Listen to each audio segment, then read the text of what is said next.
नई किताबों की खुशबू किसे अच्छी नहीं लगती। उनके नए चमकदार उजले पन्ने, जिनको अंगूठे और पहली उंगली के बीच में रखकर बार बार तेजी से पलटो तो वो करारी आवाज अपने बिल्कुल नए होने पर इतराती हो जैसे। खासी एहतियात बरतते हैं लोग किताबों के साथ और पढ़ लेने के बाद शेल्फ पर उपलब्धि की तरह सजा लेते हैं।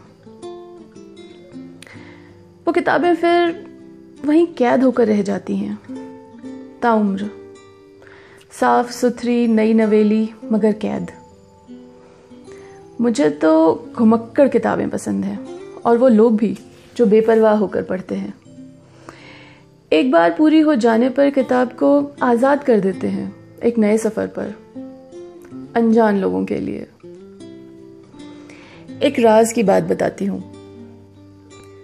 जितना हम किताबों से सीखते हैं, किताबें भी हमसे उतना ही अनुभव लेती हैं। ऐसा बताया था एक किताब ने मुझे।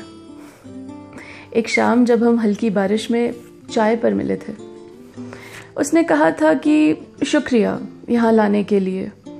ये जो हल्की फुहारों में मिट्टी की खुशबू आ रही है, ये मेरे इन पेजेस में हमेशा के लिए बस जाएगी और फिर ये दोबारा जब भी पढ़े जाएंगे किसी भी मौसम में, तो ये हवा में घुलकर सोंधा सा एहसास दिलाएगी। बहरहाल, जब घूमते घूमते किताबें मेरी स्टडी तक पहुंचती हैं तो वो अमूमन होती हैं एक पुरानी सी जिल्द वाली, कुछ पेजेस के कोनों पर मुड़ी हुई, कहीं तो बिल्कुल साफ और कहीं थोड़ी ज़्यादा पढ़ी हुई। और ये कहना तो होगा सरासर बेमानी कि इन घुमक्कड़ किताबों में है बस एक कहानी।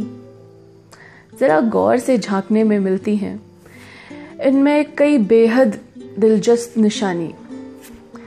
कुछ तो पढ़कर बस गुजर गईं, कुछ उतरकर पन्नों में बस गईं। असल रिश्ता तो तब बनता है जब पेंसिल से कुछ लिखा मिलता है। उस एक पल में, उस पेज पर 3 कहानियां एक साथ आमने सामने आ खड़ी होती हैं। एक मेरी, एक किताब की और एक उस पेंसिल की। कुछ देर के लिए मेरा घुमक्कड़ मन मेरी और किताब की कहानी छोड़ पेंसिल की कहानी सुनने लगता है। बड़ा रोमांचक होता है ये, एक कहानी में जीते हुए दूसरी को पढ़ना और दूसरी को पढ़ते हुए ये पेंसिल वाली कहानी को गढ़ना। हाँ, ऐसे पढ़ने में औसत से थोड़ा ज़्यादा समय ले लेती हूँ मैं, पर दरअसल एक साथ कई कहानियाँ एक बार में जी लेती हूँ मैं। और जब पूरी हो जाती है किताब तो बस अपनी कहानी का एक छोटा सा हिस्सा देकर अगले सफ़र पर विदा कर देती हूँ उसे। Thank you.